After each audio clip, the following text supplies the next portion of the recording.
Hi, my name is Emma Lugo. I'm hiking in the Redwood forest.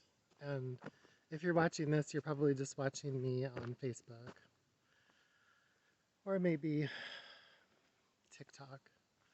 Anyways, I have so many thoughts when I go hiking through a redwood forest. First, let me just show you a little bit of what's behind me.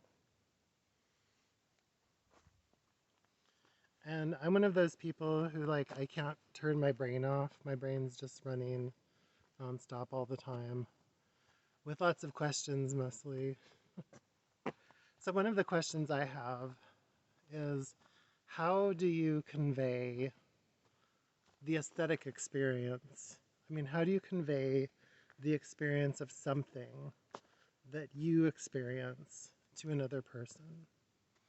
I mean, so I'm in the Redwood Forest, and to me, the forest is just the most peaceful, beautiful. It's like, I can't think of anything on earth that's more incredible than this. I mean, I've seen a lot of places on the earth, and they're all so beautiful. I mean, I love the mountains, and I love the desert. I love the prairie. I love the coast.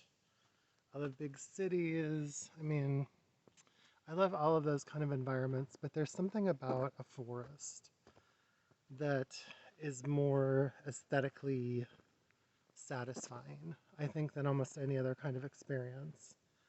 And I'm not sure, is it because we're close to plants, or is it because this is kind of, maybe this is what we evolved out of? We evolved out of forests, and so we have some sort of ancestral memory of it.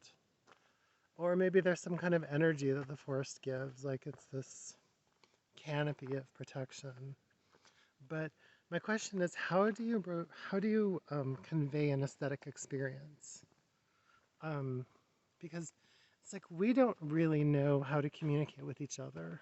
I mean, we kind of think that we do, and we have language, but language really doesn't succeed all that well in conveying an aesthetic experience. I mean, it kind of does. Language is its own kind of communication, and it's really unique, and it's just incredible. We have, technology, like we have this.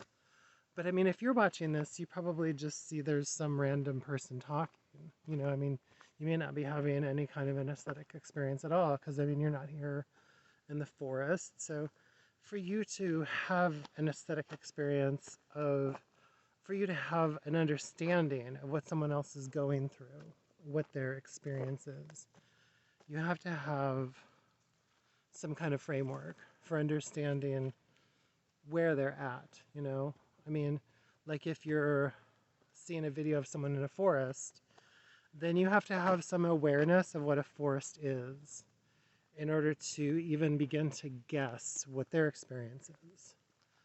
And you might know the exact same path that that person is walking on in the forest. And if you do, then it gives you so much more information than even than a whole book could convey.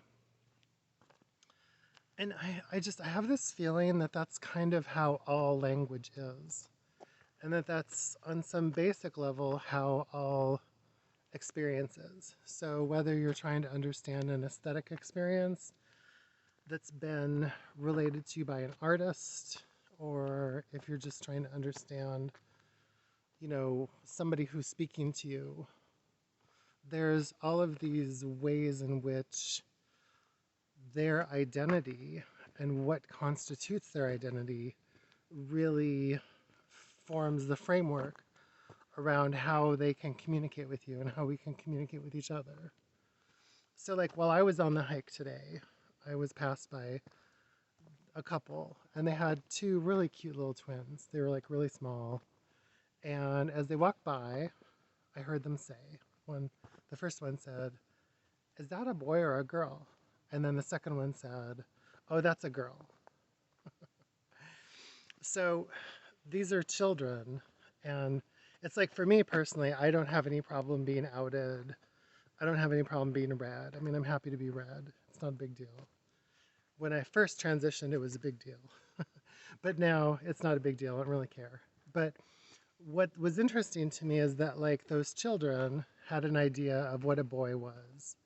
and what a girl was. And they have these assumptions that they've carried in their learning from their parents, from modeling, from social modeling. And that's where we get all of our information. So almost everything that we know about the world, how we relate to the world, and the framework in which we can understand each other is really based on all of this modeling that we get from our environment, as well as what we choose to try to understand on our own. But like to me, I feel like there's an absolute limit. Like you can't really understand something about something else unless you have a way of creating an association with it. And language just isn't enough. I mean, language is great, and it's one of the best tools that we have. But when you look at how language originated, you understand that what makes communication work between people is hundreds of thousands of years of having to practice listening to each other and kind of understanding the basics that we needed just to survive. So I don't know exactly where I'm going with this thought, but I'm just wondering, like, for you, how do you how do you convey an aesthetic experience? How do you tell the story of your life? How do you tell the story of your experience in a way that most deeply is able to communicate what you want to tell another person?